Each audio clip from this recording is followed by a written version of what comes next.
go. Here we go. Here we go.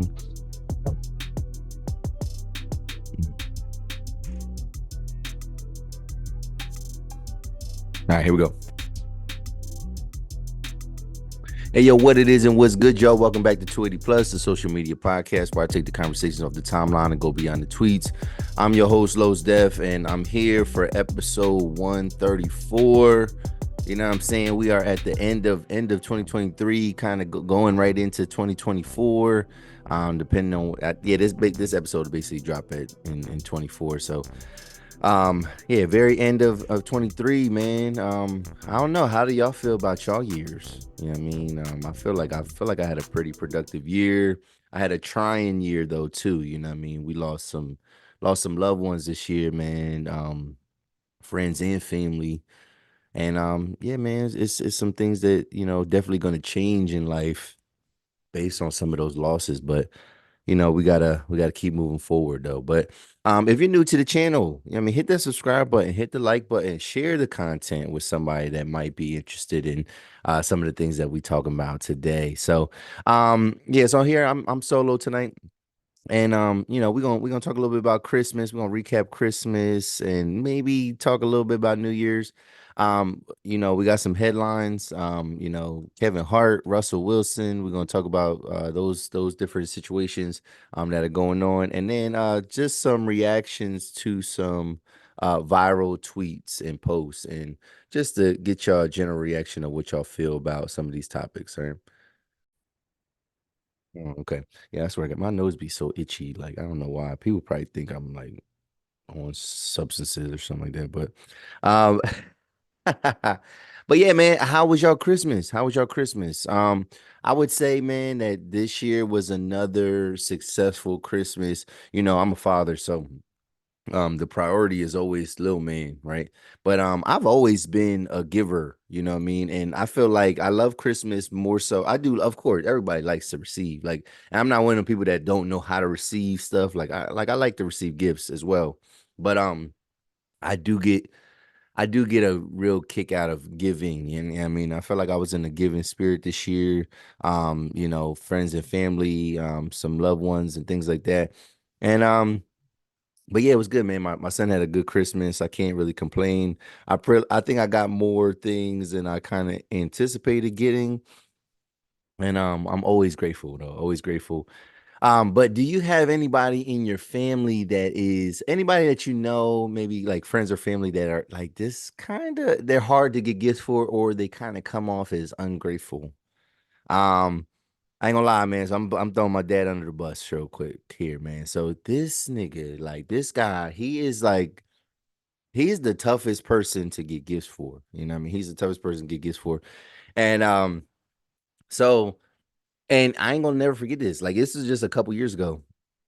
So my dad, like so this is story time. This is story time. So my dad, he always cared about his appearance and you know what I mean, always been kind of picky and bougie a little bit about certain brands that he likes to wear. But then also too, as he's gotten older, he's become frugal in certain aspects, whatever. But then like I turned him out into like, so I bought him a pair of retro Jordans like years ago for his birthday. And then I think he realized, and he don't really always know what Jordans are retro and things like that, whatever. But like I kind of turned him out, and like now that's what he be wanting. And like there was a time I used to be, when I was in a serious relationship, and I was living in a two income household, whatever. My the gift range was a little bit higher, and also my son was younger, so like it didn't take much to kind of make him happy, you know what I mean, or like kind of suffice. So like the price range for gifts was higher for like my relatives, you know what I mean, and I had to get gifts for my mom, my dad, and they're separate, you know what I'm saying. But my stepmom, my brother, I have two sisters. I have a little brother. I do have an older brother, but like my little brother is who I would get a gift for. Um, yeah, like so all those different people, and then like I would buy people sneakers, I would buy stuff like that. Like I was buying like really good gifts, but then obviously, like I said, my son got older. His big gifts are getting more expensive, so like had to kind of cut back down. So like my dad, he be wanting like the most expensive thing sometimes, or he'll be like, "Oh yeah, I want a pair of Jordans," and I'm like, Dad, like, maybe we could put something towards some Jordans, but I'm not. I can't get a grown man, some J's. I can't get you no $200 pair of sneakers, like not for Christmas. I just can't. I can't swing that. You know what I mean? Like I'm not spending a stack. You know what I mean? Across the board for everybody. I mean, we need to scale that back a little bit. So same thing with like certain clothing brands, right? Like he can be a little bit bougie, whatever, but then it's like, but then he's not at the same time. Cause my dad, he's a good thrifter. And so he'll get stuff from like thrift stores and stuff like that. And so like he gets like a lot of athletic wear, you know what I mean? Nike, it might be, Under Armour stuff, whatever. Like he'll find stuff and he'll make it work for him, whatever, right? So it was like one Christmas I got him like a champion like sweatshirt or something like that, you know what I mean? And then like instead of just taking the gift and like even if he didn't like it, I mean he could have just exchanged it or something like that on his own time. My dad literally said to me, he said, "Man, I don't wear this shit, whatever." And I was like, what? Like, bro, like I see you going to the thrift store getting Under Armour gear, bro. Like, this is better than your Under Armour. You know what I mean?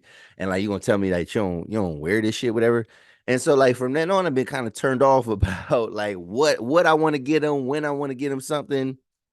Um, you know what I mean? Like to what extent, whatever. So I was like, damn. Yeah, I mean, so like, I'd rather get him something that he needs, right? So now we're gonna get into what I got him for his for Christmas. So I one day it was like one day like this past month or something like that. I had to do some ironing at his house, right? Because I was going to an event. And so my dad has always been an iron guy. Like I iron my clothes, all that type of stuff, right? So like and my dad taught me to like invest in a like more expensive iron, right? So I was like, okay, cool, cool. Like I understand that. So I remember him buying an expensive one, and then he's had problems with it. Whatever. I bought an expensive one. I had problems with the same one. So I end up having. I bought myself a Chi. So if you don't know what Chi is, Chi, they make like flat irons like for women's hair, whatever, and like they're like highly recommended. Like people love this brand, whatever. So they make like regular irons too. Yo, I ain't gonna lie, like, and it's like a 65, it costs like $65, $70, whatever, you know what I mean? It's a good iron. It's like the last iron you're gonna need to buy, whatever. So I have one and I've had it for a couple years. Amazing, amazing iron. I mean, so man, my dad's ironing some stuff, and this dude got this makeshift iron, you know what I mean? It leaks water. The lid where you put the water in is broken off of it. The button for the steam is mashed in. And like so like he needs a new iron. And like I never knew that. Like I didn't know that he was in need of this iron. And it's probably been like this for a couple years. And so when I suggested, like, hey, Dad, I'll get you this iron. Like, hey, you need an iron for Christmas? Oh, no, no, no, I don't really need that. No, no, it's not that important, whatever. And I'm thinking like, yeah, because you want stuff that you want, and there's nothing wrong with that a little bit, you know what I mean?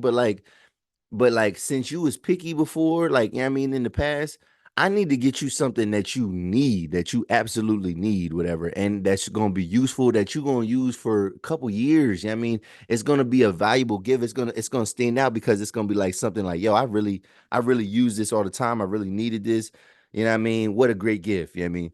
And like, so it seemed like he was a little bit disappointed, like when I said that, whatever. But I was like, in my head, I'm like, no, dog. Like this is what you're getting. I don't care what you want for Christmas. You need this for Christmas because my dad ain't even the type to handle with like deal with makeshift products and things that are like jerry rigging something to make it work. Like he's the type he'll buy something new, but it's like you ain't been trying to buy yourself no new iron, and then I come up, I realize that you have an issue. You know, what I mean, you have a problem, and I have a solution for you. And first you was like, nah, I don't know if I want that. Nah, I don't know if I want. Bruh, you getting iron for Christmas, and that's what you're getting. So that's why I end up getting them. And I don't know what the reaction is generally, whatever, but I don't care, like, because he needed it. So, and I feel good about what I got him. Now, have you ever seen these videos? And I think some of these videos obviously are skits, but just these videos where they'll show somebody like buying their family all type of gifts, spending all this money, whatever, all this money. and like maybe that guy is like the breadwinner of the family or whatever, and then all he gets is like socks and underwear and stuff like that. Now, and then the question is like, is he mad? Like, should he be mad for that? Whatever.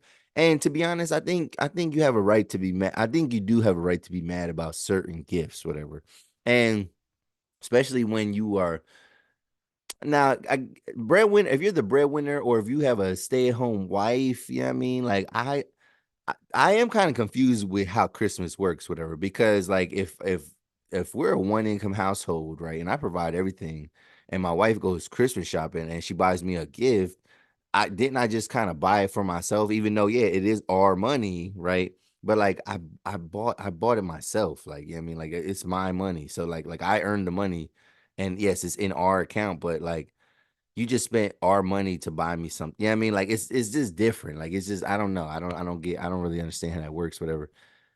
But no, like I feel like, when you do a lot, I mean, I don't think sometimes, it is the thought that counts, whatever, but like when the thought is so little and minuscule, then it's like that's all I account for. Yeah, I mean, I account for this little thing.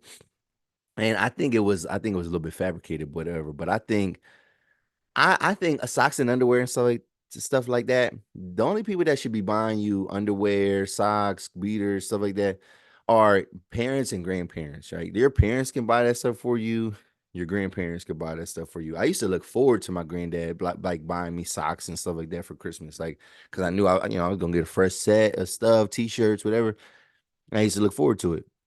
But like your spouse, maybe like on like like I don't know, like maybe on a humbug you could give me that stuff, whatever. But for Christmas, like I would want you to put a little bit more effort into it. So, yeah, that is wrong. I think, and the same thing, I guess, even for women, if the woman is like the main person, you know what I mean, like. Get her something more than I don't know what the equivalent is of socks and stuff like that for women. Don't just get her something for the kitchen that like you think it's a good idea for her to make you something. Like I think you should kind of put some thought into it, but I don't know, man. I don't know. But yeah, so Chris, hopefully y'all had a good Christmas. Like I said, I did. I don't know if my dad did, whatever, based on my gift, but I tell you one thing, it's better than some socks and underwear. You know what I'm saying? So I actually thought about it, and I feel like I solved the problem for him. But yeah, New Year. y'all stay safe too. I don't want to hear no stories over the weekend or anything like that. And yeah, so let's get into some viral tweets. Let's get into some conversations. Let's move on. And the first thing that I want to show y'all, I actually want to show y'all this one. So hold on one second here. Let me set this up. So this next clip that I'm gonna share with y'all has to kind of do with dating and things like that, and like the expectations and kind of rules and parameters that we sometimes put in place in certain situations, and how that could be hindering, and then just kind of reacting to how this man kind of felt after he made a relatively small request, and the woman not only did she not want to um she didn't just say no, that she couldn't, whatever. Like she gave stipulations and kind of like rules as to why. Like she tried to give like a reasoning as to why she didn't want to you know address his request, and like kind of make it come to life and come true, whatever. So and so we're gonna kind of get into that, and then I just kind of want your reaction. So this video is like it's like 2.5 minutes, and maybe we could like kind of fast forward some things, but we might just kind of watch it. I might pause it in between and kind of give some commentary as well though. So let's set this up, and then let's see what we got here though. All right, so here we go. All right, here we go. So this is the brother right here. Oh, I need to move this out the way. That's what that is. Okay, all right, here we go. Let's play this joint. What's up, y'all? Quick story time. So a young lady that I had dealings with, or was dating, whatever you want to categorize it as, was coming over to the crib, right? And so I was feeling a little hungry. So I asked her, I was like, hey, can you, grab me food? I'm hungry and I don't want to leave the crib. She said, oh, sure. If you pay for it, I'll pick it up. So then I asked, wait, Do I have to pay for it in order for you to bring me food? She said yes, because if I pay for it, it puts me in my masculine energy. Wait, so we've been dating for a little while and you can't bring me food? $20? All right. So first thing, like that masculine energy comment and things like that, whatever. So it's like, you know what I mean? To be honest, like the way it comes off, you know what I mean? Like when somebody's asking you about if they have to pay for something, what I'm assuming naturally is that you don't have it. Like maybe you don't have it to give, whatever, you know what I mean? But then, right, we live in this era where we don't never want to be honest about stuff like that, whatever, because we are worried about judgment and things like that. So like what do we do? Instead of being honest, we give like we give these like judgment statements and we put some sauce onto stuff and we be like, oh no, yeah, the reason I don't do this is because of that. So she's talking about it's gonna put me in my masculine energy, whatever, because he asked he asked her to get him some food and like he didn't make a big deal about it, but like but I think he is asking her some questions, kind of testing her, like just to kind of see like oh, is that did you like maybe some clarifying questions like, oh, you like I have to pay for it for you to get it for me, or like you just not trying to give me no food, whatever. All right, so let's keep going. Unless I pay for it. And to me, don't get it wrong, I was not mad at all. She still came over. I went and got my own food and everything. But it did make me look at her different. Because to me, that's a character flaw. Because if you only have the capacity to do something for me under the condition that it's reciprocated or that like I pay for it, that means it's not genuine, it's not in your heart. And to me, that doesn't work because I'm the opposite. I hold those doors for you on those dates because it's in my heart. I pay for everything when you're with me because it's on my heart. I book your plane ticket because it's in my heart. I am not one to keep score. And so if you can't bring somebody that you've been talking to, dating, a $20 meal because that puts you in your masculine, major red flag. And then I posted about it on my Instagram story. And one young lady was like, well, I would have done the same thing if we're not exclusive. Exclusive? Baby, we're talking about a $20 meal. I didn't ask you to go to the grocery store, cook, fill out my refrigerator. I asked if you could bring me food. Because we ain't got to be exclusive for me to pay for your nails, huh? We ain't got to be exclusive for me to hold all of these doors and bring you flowers. But we got to be exclusive for you to bring me a $20 meal. It's sad, man, and I think that's why we have the dating problems and trouble we have now, because nobody is moving just genuinely. Everybody is keeping score, and this attitude that like I'm not doing X, Y, and Z if he's not doing this for me or she's not doing this for me. And unfortunately, I just don't move like that. I've never had. If you are hungry and I have it, you are fed. Simple. Whether I like you or not. Now, if I like you, it's a bonus. But it's in my heart to be this way. But I would love to hear y'all thoughts on this situation. Ladies, is she justified? Is she right? Fellas? All right, here we go. So all right, can we address what the fuck was that on his face? I just need to know, like, is this like a skin beauty routine, or whatever? You know what I mean? I don't know. Like, first, I didn't even know what it was, but that it bothered me a little bit. Um, but yeah, so I mean, how do I feel about this? Whatever. Like, and I'm a guy. Like, you know what I mean. So, like, um, I'm with him on this. You know what I mean, I'm with him on this. And then I didn't like how, you know what I mean, when he put it on, he said he put it on social media, and then a woman said, "Well, yeah, like, yeah, I wouldn't buy you no food either if we ain't exclusive." And I'm thinking, like, what? Like so we don't, and again, like he said, like I'm not asking you to do a bunch of extra things, whatever, you know what I mean? Can you grab me some food, whatever? Like, you know what I mean, I will pay you back if you need me to pay you back. Um, but the fact that like you're putting all this extra emphasis on things, like you're saying, oh, what I mean, if I buy you food, then I'm in my masculine energy. Like, so now it's not ladylike to buy me a food, whatever. And then for another woman to say, well, yeah, I'm not gonna do that if we ain't exclusive. But like, how do you get to exclusivity though? You know what I'm saying? Like, how do you get to exclusivity? Now, I can understand. This is what I can understand is this this inclination, right, to protect yourself from somebody taking advantage of you. Like that's a natural thing to kind of do, right?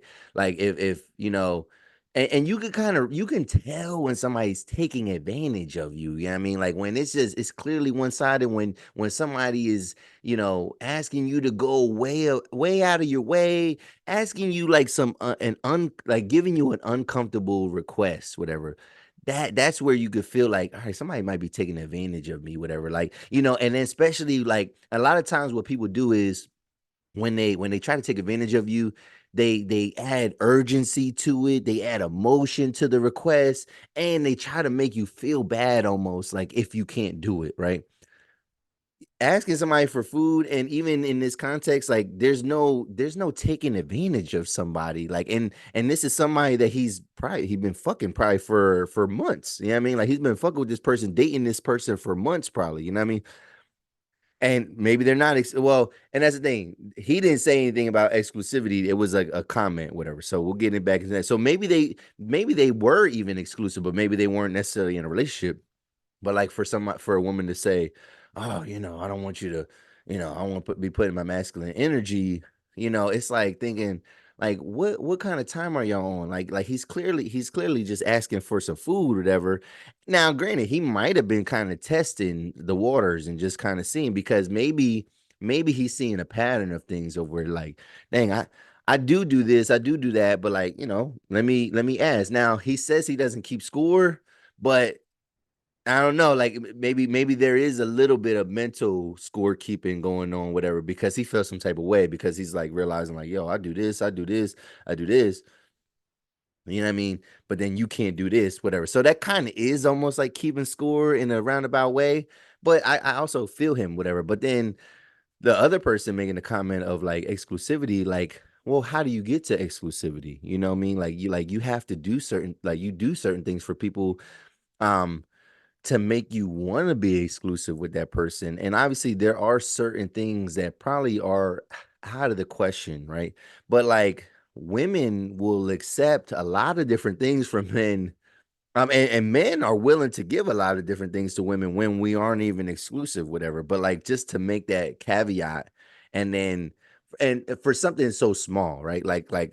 Yeah, I've had women, you know, make me meals, you know what I mean, and stuff like that, and we weren't exclusive, you know what I mean? Like, you may even take a little getaway, a little trip, whatever, and like you're not exclusive, whatever.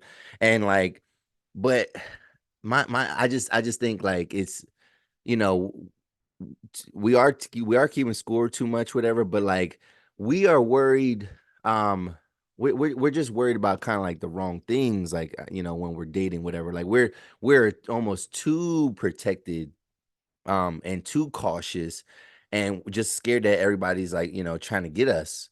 And then I think it's in a roundabout way, it's kind of blocking your blessings, whatever. But my thing is this, I really think, and this is like the original tweet that I kind of was like responding to. I agree with the original tweet, because the original tweet was like, yeah, maybe she didn't have the $20 and she was embarrassed. And I think it's sometimes more along the lines of that.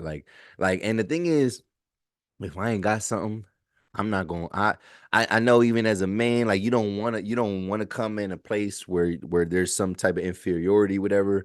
But you have to be honest. And women definitely, um they respect you when you're honest about certain things, like your shortcomings and stuff like that. So like if I be like, if a woman asks me this and it's a $20 meal, and I'm like, yo, I mean, I really don't got that extra cash for, like, right in this moment, whatever. But like, hey, can I get you this instead? Or, you know what I mean? Yeah, you might offer to make something, you know, for somebody. Even the woman, like maybe if she didn't have the $20, like she couldn't like come up with this idea, like, oh, can I make you something instead? Or I actually have this, whatever. Like, can I grab that for you? Um, but like, or just be honest and say, hey, I don't, you know what I mean? I really don't got no cash right now, or I don't really have this. So like, you know, and I don't, you know, she could have made up something, but I guess again, nobody wants to feel inferior. Nobody wants to feel like they're at a deficit. Nobody wants to feel that they don't have something, in fear of judgment. But like you reacting that way, I'm judging you anyway, because of like it just seems a little bit excessive and like unnecessary, like what you're doing. So I don't know. I don't know. So we'll see. We'll see. We'll see. All right. So let's move on to another topic. And this is, I think this is just strange, whatever. So I don't have a video for this, but I'm gonna read this tweet. Um, and I don't understand. I'm kind of I have a lot of questions about this because it makes me question the person's age, even their maturity and things like that. So it's like wondering why are you why are you even asking the internet this question? Because it's to me it's a no-brainer. Right. It says this.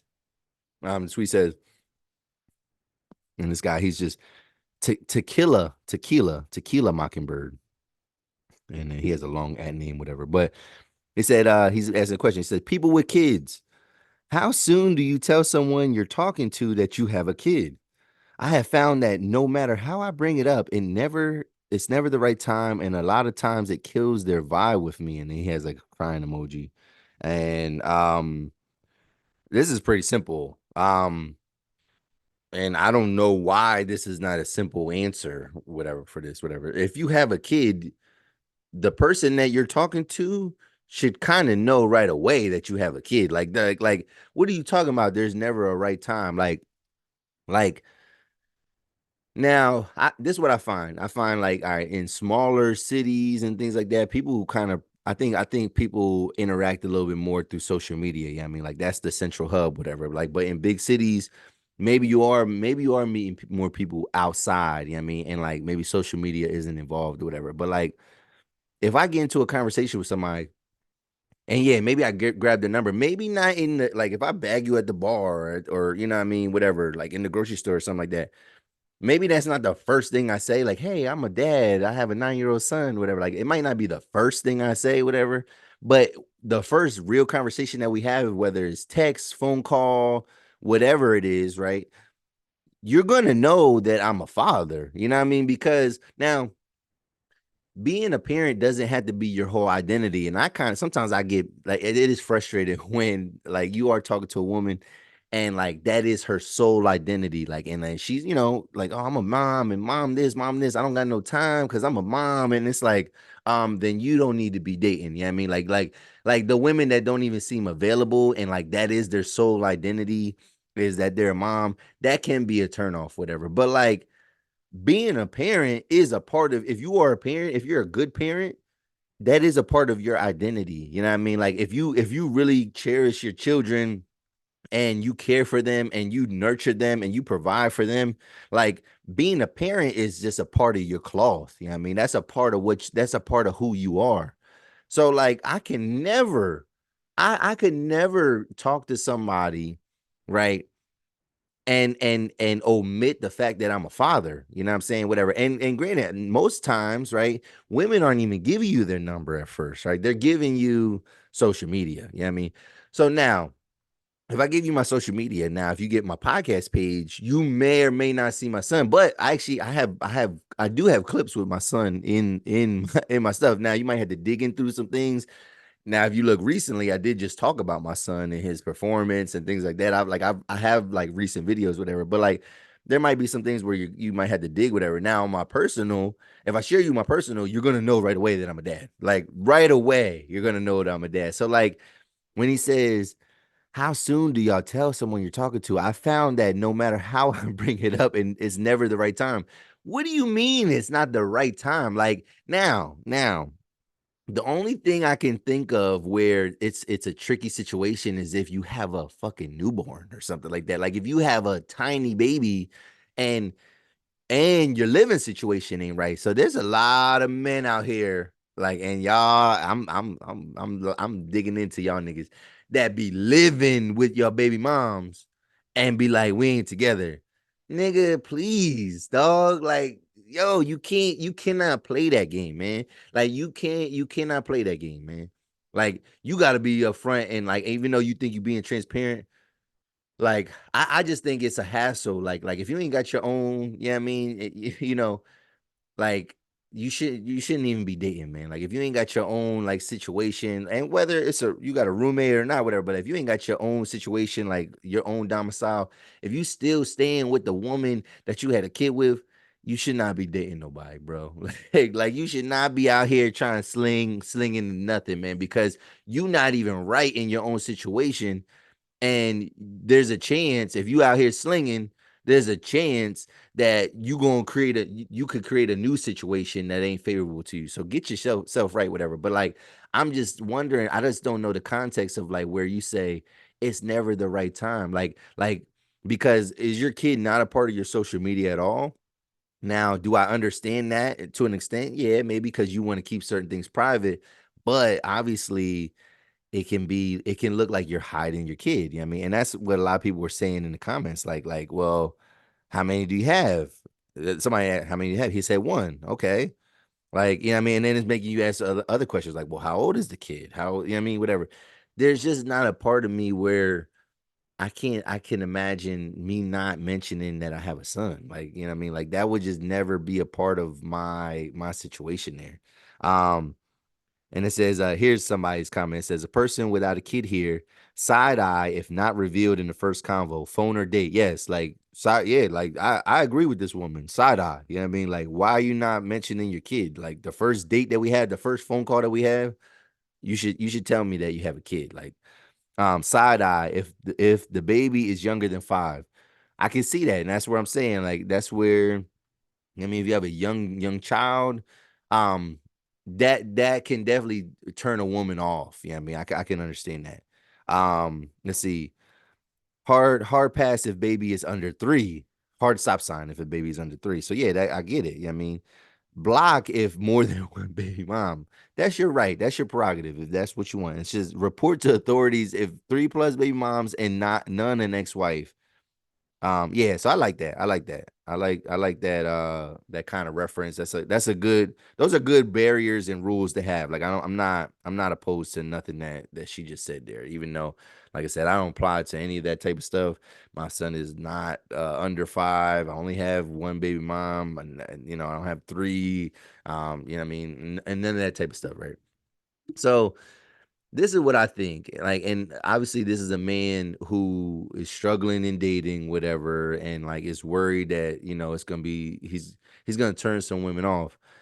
And my thing is, you know, what I mean, your best bet is to be transparent, and we need to stop worrying about the women that we can't get and worrying about the women that we can get. You know what I'm saying? Yeah, I mean, you worried about losing women that don't want you because you have a kid. You have a scarcity mindset, and you feeling like, yo, you ain't never gonna come across no other woman again because you have a kid. But no, you should have an abundance mindset and focus on the women that are accepting of that. And you know what I mean? I don't know. You got to have a different kind of conversation. You got to carry it. You know what I mean? If you're a father, you have to carry that energy that you're a father. And a woman's going to respect that more than like you trying to hide it or you trying to omit stuff, whatever. And granted, this is where there's a little double standard, like because single mothers, right, don't want to date men. They want to date men without kids as well, whatever. So it's like, you know, what I mean, a woman without kids don't want to might not want a man with kids, but then a woman with a kid might want a man without a kid as well. So, but again, I think if you carry it in a certain way, you know what I mean, especially if you're a certain age as well, like there's no reason, you know, I'm 35, you know what I mean? There ain't no reason for me to be ashamed of a woman saying like, "Oh no, I don't really date guys with kids." Okay, peace. That's cool. That's cool. Like I'm not even gonna fight it. Like oh, you got like, or if a woman say, "Oh, you got a son?" Yeah, I don't do that. All right, that's fine. Like I'm not even gonna stress it. I don't care how bad you are. I don't care what you look like. I'm not compromising that. I'm not hiding that. I'm not gonna act funny about it. Now, again, the men that do be hiding stuff, they be having others. I be feeling like a lot of times they be having other situations that are like really gray and messy, and it's like, yeah, because you live with your baby mom. Yeah, you don't want to say that. Like that's something worse than to say that you have actually have a kid. But again, I don't think men if you ain't got your own if you ain't got your shit together, man, you probably shouldn't be dating for real. You know what I mean? Like get your and I don't mean like you don't gotta be like super rich and wealthy or whatever, but like I just priority straight.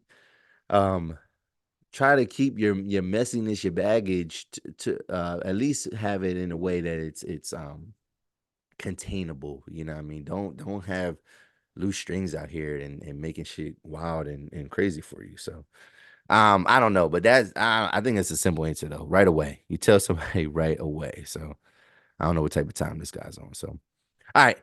Let's move on to a headline. Let's move on. Let's move on to another topic. And yo, I'm telling you, man, in 2023 and probably the last quarter of 2023, I talked about Tasha K more than I talked about more than I talked about her ever before, whatever. But like, yeah, man. So you see that she's about to face a lawsuit from the one and only great Kevin Hart, right?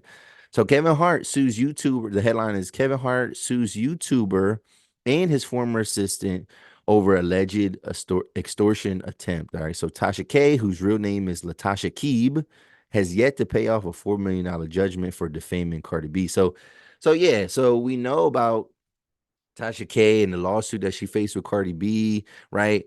And she owes her $4 million. And now Cardi B though is like, she's kind of sympathetic a little bit, and like she might let her off the hook with that. Now, you would think that if you get a defamation lawsuit on you, you would think that you would kind of play it safe, right? You would play it safe as to like how you conduct your content, whatever, you know what I mean? And then I feel like I remember seeing her a lot on YouTube way back before. And then I didn't really see her on social media like that, but then it wasn't until then I saw the lawsuit, you know what I mean? And then she was quiet. It felt like she was quiet. Now she probably wasn't, but then she got back in the headlines, in the last couple months. And the biggest headline I saw was the one with the Will Smith guy, like the Will Smith friend, and all the stuff that he was trying to say about Will and all the questionable things, whatever. And that I feel like she's back in the headlines, and she's almost had a resurgence. Like, and I don't know if that was what kicked it off, but I'm seeing her stuff now. Now she's in my algorithm, whatever. So I'm seeing her all the time. So, and again, with her, because of her history, because of what she's been guilty of, I mean, found guilty of, and when it comes to defamation, it's hard to take what she says like, factually. You know what I mean? Like, she's obviously getting real people, but she's getting grifters. She's getting people that might be a little bit desperate, people that are scorned, people a little bit angry. So she's getting real people that are involved with some of these celebrities, but again, she's getting people that most people would say their credibility is low, especially the people that they're talking about, whatever. So, yeah. So this whole thing with Kevin Hart, basically, she did an interview with one of his old assistants, whatever, and she kind of put out a threat to Kevin Hart, right, and said, "Hey, if you don't pay, if I mean, like I got this interview that's damaging against you, you know what I mean? If you don't want me to put it out, then you gotta pay me $250,000, whatever." Like, so that's the extortion attempt, whatever. And immediately they said that Kevin Hart, um, he filed a cease and desist, right? So that's more of a civil thing, whatever. But then he contacted the authorities because he's like, "Yo, like she's saying to me, like I had, like she's going to publish something defamatory, whatever. But she's saying that I can get out of it if I give her some bread. So that's where the extortion comes in. So like it's kind of getting into like criminal like territory, whatever, right?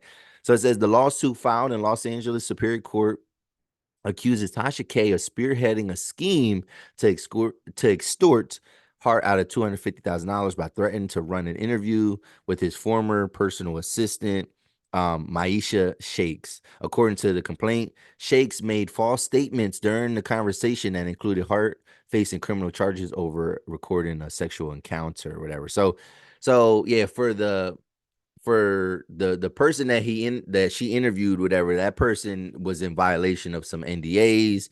But the person feels like there's some loopholes to where like they had the right to talk about certain things.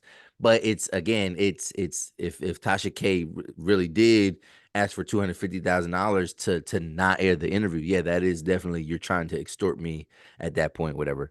Let's see. Let's keep going. It says in the suit, Hart claims that an unidentified affiliate of Key reached out to him in November, stating that the interview damaging to his reputation will be published unless he paid $250,000 ransom. Um, And then here's the lawyer. Here's Hart's lawyer. He said, you have already engaged in criminal conduct and tortious acts that would entitle Mr. Hart to monetary damages against you should you elect to commence civil litigation regarding this matter. It said, wrote Dante Mills, one of his lawyers. He says, to the extent that you do not cease and desist now, your liability for such monetary damages will increase, as will your exposure to criminal penalties. So basically, if you decide not to just take it down or whatever, now you are making it look like extortion, whatever. And like, so this could go from, civil suit to like now you putting your ass out there and like you might go to jail. You know what I'm saying? Because like extortion is a real crime. You know what I mean? So it says let's see. So yeah, they even put like a teaser out there, like in November. It says when you don't pay, we have to get money by any means. And this is what Tasha K said, Tasha K, right? Let's see. Um, so and the employee, just real quick. So she was employed, she was an assistant from 2017 to 2020. And she said that there are unidentified loopholes in the confidentiality and non-disclosure agreements that enable her to escape the consequences of her brazenly violating her promises to plaintiffs. Um, so in the interview, so this is what the damaging part to her, what she said. She said in the interview, she claimed that Hart was a serial cheater. Well, no, I don't even think that's not the, but it says in the interview, she claimed Hart was a serial cheater and gambling addict who paid an associate millions to take DUI charges for him. I don't. How do you take DUI charges for somebody? Unless we talking about switching each. Like if I'm driving drunk and then we switch seats. You know what I mean, before the cop gets there, maybe whatever. But like sometimes, passengers be getting in trouble for like it's weird. It's weird, like stuff. Like I've seen some weird stuff happen, whatever. But like, how do you take a DUI charge for somebody? Like so everybody's drunk in the car, and then we switch places, and then like that's the only thing I can think of, whatever. So um, let's see.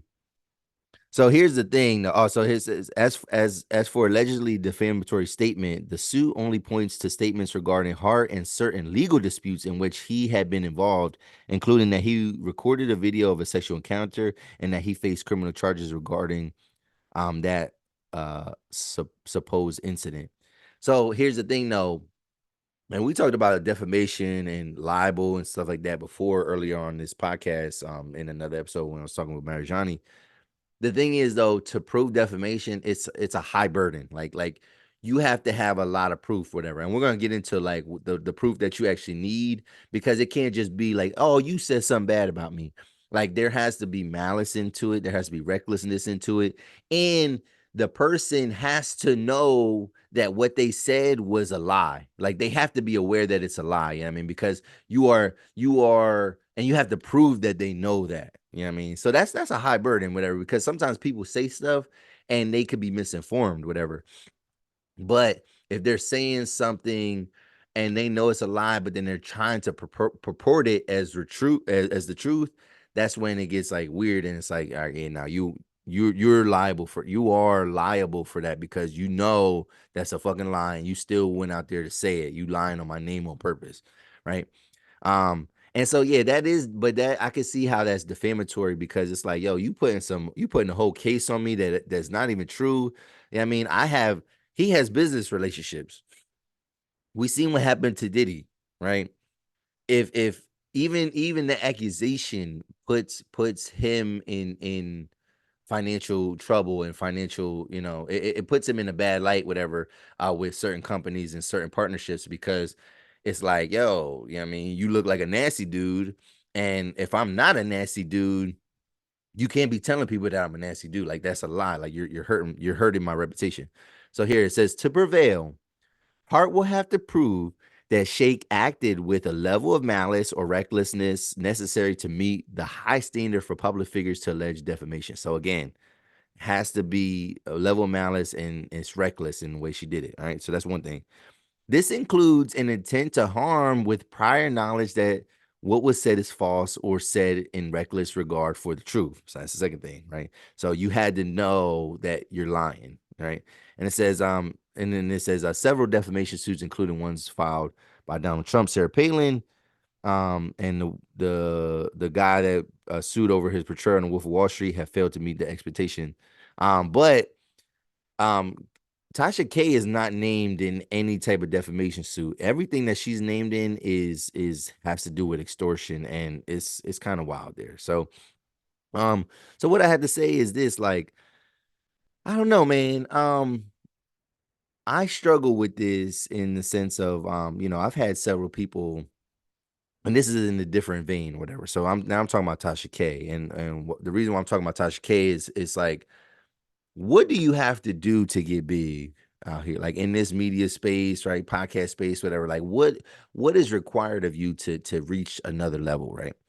So, and because there's certain things that I'm not willing, like me, I don't think I'm willing to do. Like there's a certain level of integrity. Now, I've talked about some messy things, whatever, but there's certain lines I wouldn't never cross, whatever. But like I've had people tell me personally to my face, they're like, yo, like, yeah, man, you gotta get a little, like, you gotta be a little negative. Like, you gotta be a little bit more negative. I've had people say that to me. Like, you gotta be a little bit more negative. And I'm thinking, like, that's kind of crazy. Like you telling me to do something that kind of goes against how I might feel about something, maybe goes against my integrity, whatever. But like you saying that for the sake of my channel and my show growing, like I have to do that, whatever. And I don't know, like Tasha K, I guess when you're in that space, if you are in a celebrity gossip space, which I kind of, I dabble into that a little bit. I guess to be big, you have to like press certain buttons, whatever. Now it's one thing to like put out certain content, whatever, but we see how reckless that she is. Yeah, I mean, she literally is on the hook for $4 million for another lawsuit, whatever. And you would think that that would make you kind of like scale back or think twice about how you move. But like clearly Tasha K, I don't know, maybe she thinks she's untouchable.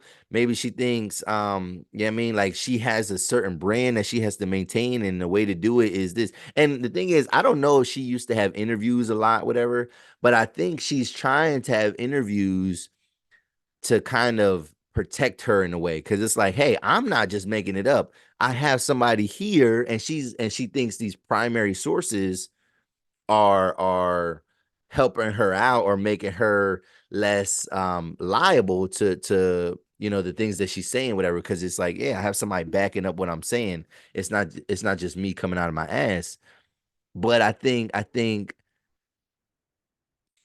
that judges and things like that, when it comes to this type of stuff, I think they're gonna start seeing through certain things. But if she really threatened and tried to get Kevin Hart to pay her 250K so she would not air something, then she's lawless. Like she really thinks that she runs this shit. You know what I mean? Because it's like obviously stuff like that happens, and like probably there's probably people that pay her like ransoms and stuff like that, or little fees like that, and then they make stuff go away because they just rather not talk about it, whatever, because maybe they can't prove that it's a lie. But Kevin Hart to sue for defamation, he feels that he has enough, like him and his lawyers feel that they have enough proof to say like, hey, she was not supposed to say this stuff. She only knows certain things because she was an employee here. So it's like, and she's saying stuff that's not true, and she knows it's not true. Like, so they feel like to actually put it into a lawsuit. Yeah, I mean, they have to feel that they have it there. But for Tasha K to if she really did try to get money out of him, she feels that like everything that was said is absolute truth. Like she's confident in that, and she really thought that like he would want to make it go away. But it's like no.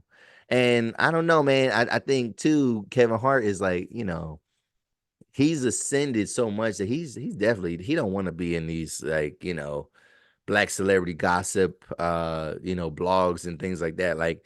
And so the fact that he's there, what I mean, because of somebody that used to be employed by him, and Tasha K is like an opportunist, I mean, probably fielding calls and emails and direct messages about people just wanting to get on the show because they got this for her, they got that for her.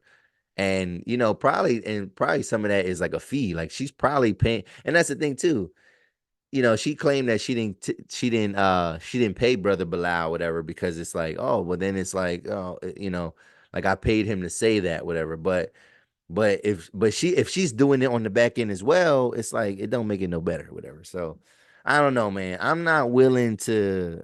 There's just certain things that I'm not willing to do to get popular, and maybe my channel will never grow to the lengths that hers has grown, whatever. But like I just can't. Like it's just certain things I'm like, I just it just don't sit right with me. So that's that, man. What do you think, man? Do you think that Kevin Hart's gonna win? Do you think it's actually gonna go to court? Do you think Kevin Hart has a chance of winning? Do you think she just ceases and desists and like takes it down, and like we just kind of rubber hands of it?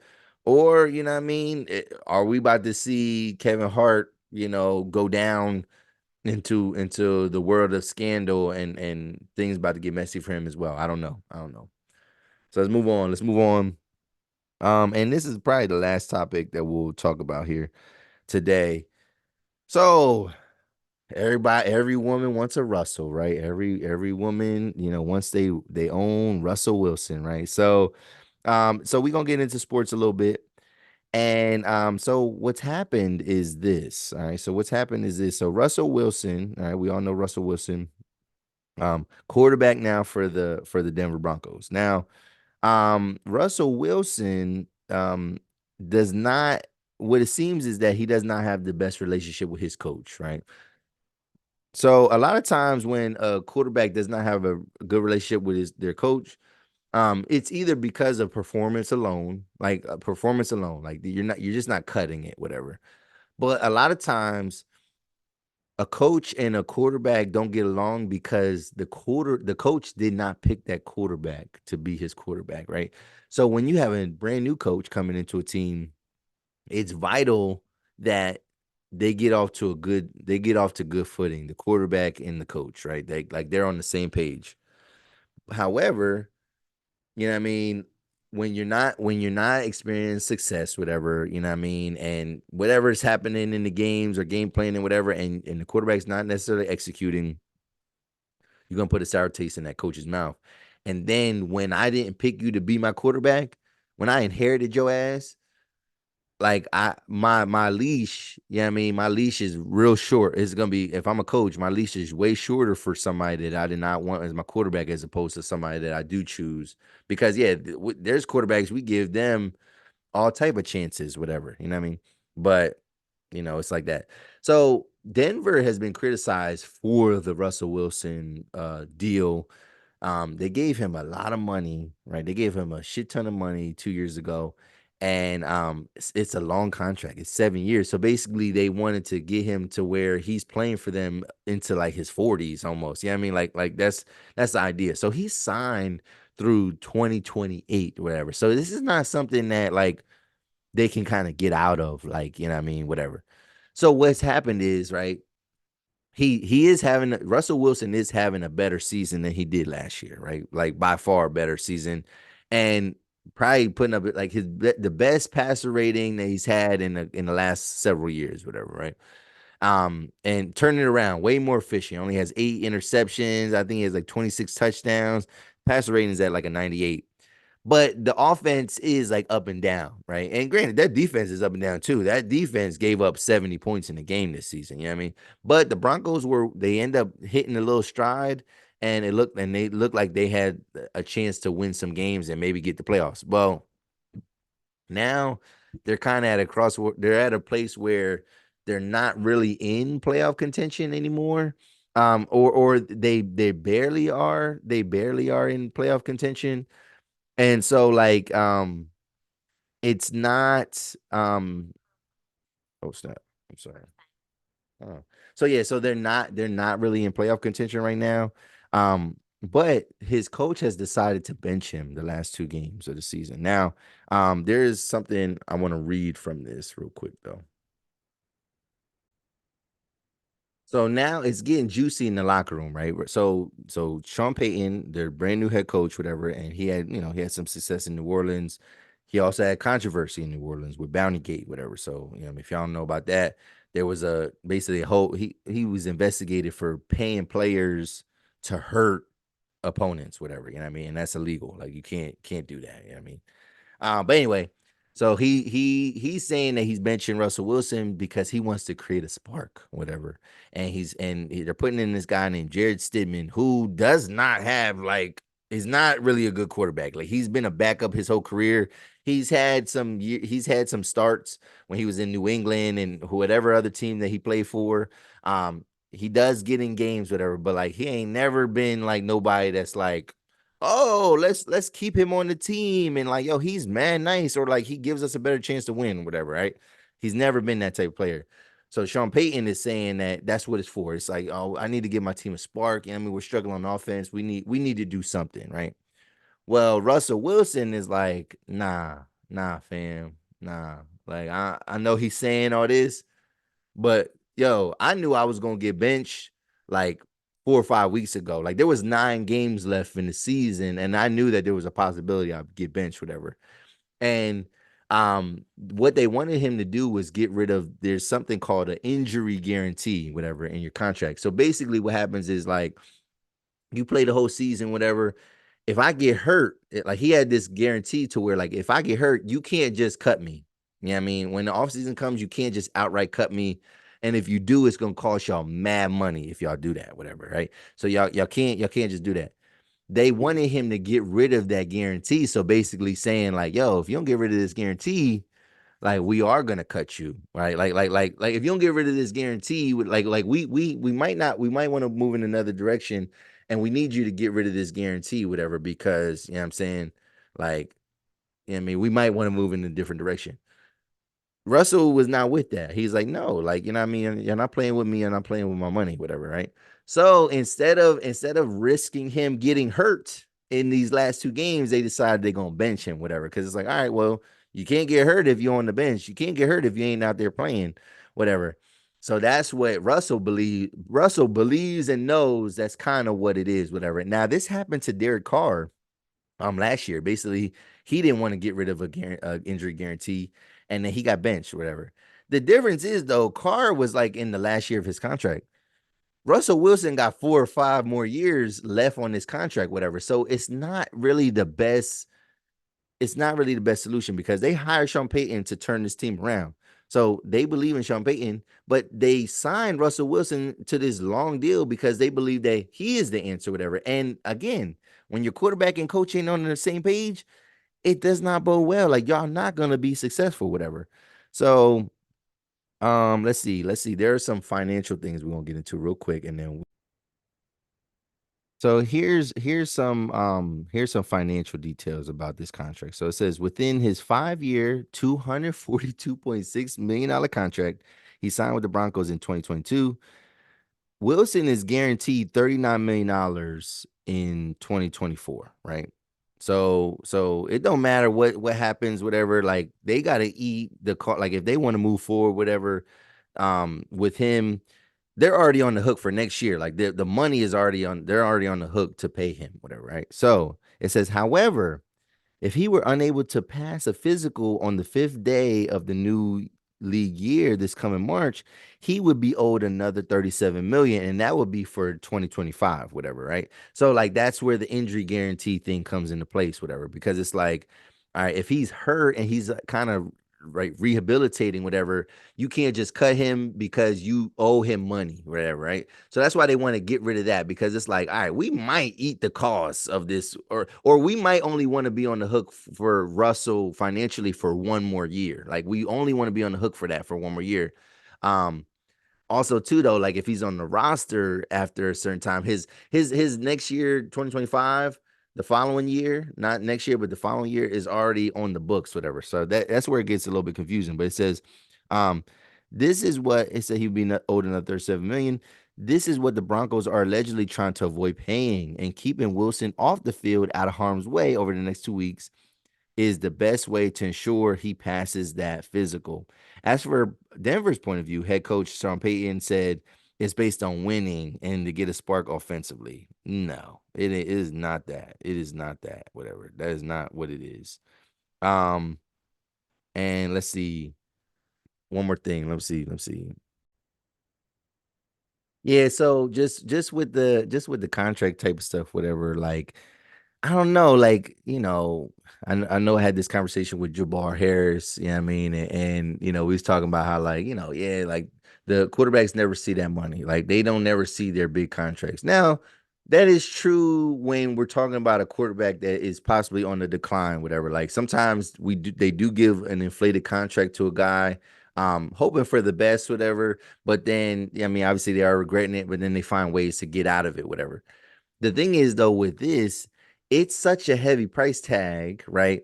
And like the Broncos are probably on the hook at least for 2 more years, like for next year and the year after that, to where it just doesn't really make sense. Like it's gonna be hard for one of them to trade him. You know what I mean? Because not that he don't have a market, whatever, but the market is low. I mean, the market's gonna be lower.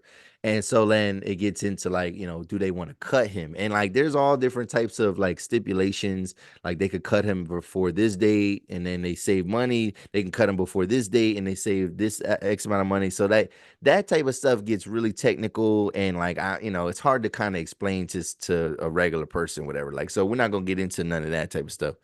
Um, but it just kind of sucks. But like what Russell Wilson has said basically in on Twitter, he's just like, yeah, God got me, like God got me, whatever. So just kind of thinking like, he just feels like it's gonna work out in the long run. But yeah, it does suck like the situation that he's in, like because Russell has been whether you like him or not, he has been he had a great career, what I mean, in Seattle. Is he a system quarterback though? Yeah, I mean, like, is he just can he only play in Pete Carroll's system? Yeah, I mean, maybe, maybe not. Is the decline for him his physical decline just too much to overcome? You know what I mean? And the thing is too, they're probably benching him not only to not get hurt, he probably has some incentive bonuses if he gets like 30 touchdowns, if he gets a certain amount of yardage, whatever. Like, and they're trying to avoid any way to kind of like, guarantee certain bread for him, whatever. Now, if he would become a free agent, if just say they bite the bullet and decide to kind of cut ties with him and they don't care about the money that they lose, right? What are some teams that would be good for him to go to? Now, I have a couple. And then it's crazy because I've seen another list, and a lot of these teams match that list, whatever. So, um, I would say the Buccaneers, maybe because they're not necessarily locked into Baker Mayfield, even though Baker's probably exceeded some expectations. They're probably going to make the playoffs, whatever. But the Buccaneers are definitely a destination. I would say Indy, but they do have Anthony Richardson. You know what I mean? So they did draft somebody that they do kind of believe in, but he got hurt in his very first season. You know what I mean? So then it's like, do you bring in a veteran? Do you bring in a veteran to where um at least somebody to kind of like, maybe he's the starting guy, and then maybe Anthony Richardson is it like now you make him the guy that kind of takes over for Russell in the future, whatever, right? The Steelers, Kenny Pickett, even though that was like, I believe he was a first round draft pick for them, whatever, right? There's somebody that they got late in the draft, so yeah, he doesn't have a crazy expensive rookie contract. You already seen him for 2 years. You already seen that, it's not the most, like you're not getting the most out of him, whatever. Maybe he takes a seat on the bench, whatever, and learns something from a veteran quarterback because they don't really have any good veteran quarterbacks there. They got Mitch Trubisky, they got Mason Rudolph, guys that have been there before him, but not guys that can really teach him anything. So, but Russell Wilson, either you bring him in as the backup or you bring him in as your opening day starter, hoping that Kenny Pickett kind of picks up some stuff from him. So the Steelers could be a pick. New England. New England would be a fit because Mac Jones is not doing it out there. Now, granted, they don't have Bill Belichick. Like after the season, Bill Belichick ain't gonna be there. So like, it would be if you're gonna get a guy like Russell Wilson, you got to make sure that the coach is on board with getting Russell. Like again, we don't want to have another Sean Payton Russell Wilson situation there. Las Vegas, nah, I think they're happy with Jimmy Garoppolo, and then he's already under contract. I mean, so they're good. I thought that the Bears might be an interesting move where, again, maybe he becomes the backup for Justin Fields, right? So the Bears signing him on at a discount. Because he's already gonna be making money from his other. If he gets cut, he's gonna be paid whatever. He's gonna be paid for that year. But then, so he could take a low minimum contract from the Bears, and then you make him Justin Fields backup.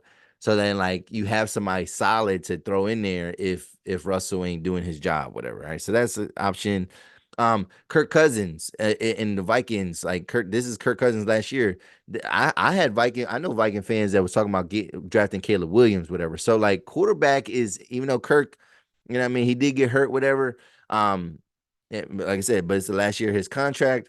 So like, they could move in a different direction and just want fresh start, whatever. Again, at a discount though, at a discounted rate, getting somebody like a Russell Wilson, maybe with a weapon like Justin Jefferson, he can do damage, whatever. And then who else? Who else? Some people said the Giants. The Giants are just on the hook too much for a big. They're just on the hook for a big contract with Daniel Jones. So again, it would be something where you're taking him at a discount, and then I mean, have him as a backup, I guess, whatever. But I don't see that happening there, unless they make a trade, unless it's like a Jones for Russell Wilson trade straight out. I don't see that though. I don't see that. Commanders. I mean, they don't know what. I mean, people was talking about the boy How for, you know what I mean. He was leading the league in certain statistical categories, whatever. But like he's kind of like slowed down, whatever. So I don't know. And then the Falcons. The Falcons are not dedicated to like keeping a guy like Desmond Ritter, like, you know what I mean, like he's like a project. So like just throw Russell Wilson in there, you know what I mean, and maybe get a spark, whatever. So those are the teams that I think he could possibly go to. I had one more topic that I thought about talking about, but actually I could push that to another week. Man, how'd y'all feel, man, about situation, man? What y'all think about Tasha K, man? Like, is in 2024, like, are we keeping her around? Yeah, I mean, is she gonna be around? Is she gonna get sued? Is she gonna go under the jail this time? I mean, how y'all feel about people with kids not worried and not revealing that they want to have kids, and like even questioning that, right? How y'all feel about, you know what I mean, the earlier situation with the $20, you know what I mean, like, and does that, a woman paying for your meal, does that put her in her masculine energy? I don't get that. And then yeah, Russell Wilson, man, we got that. And then Christmas, you know what I mean, like, what, who is the most difficult person you ever had to buy a gift for? And have you ever felt slighted on Christmas? Do you ever feel like you provide a lot and then you don't get nothing in return? And what is that? Is that say something about your character, or is it a reasonable thing to kind of be concerned about? So I don't know. But yeah, this is another episode of 280 Plus Podcast. If y'all still watching, hit that subscribe button, hit the like button, share the content, comment below, talk your shit. You know what I mean? We got the reels coming. We got the shorts. Anything. Just tap in. But yeah, man, it's another episode of 280 Plus, y'all. I'm out. Peace.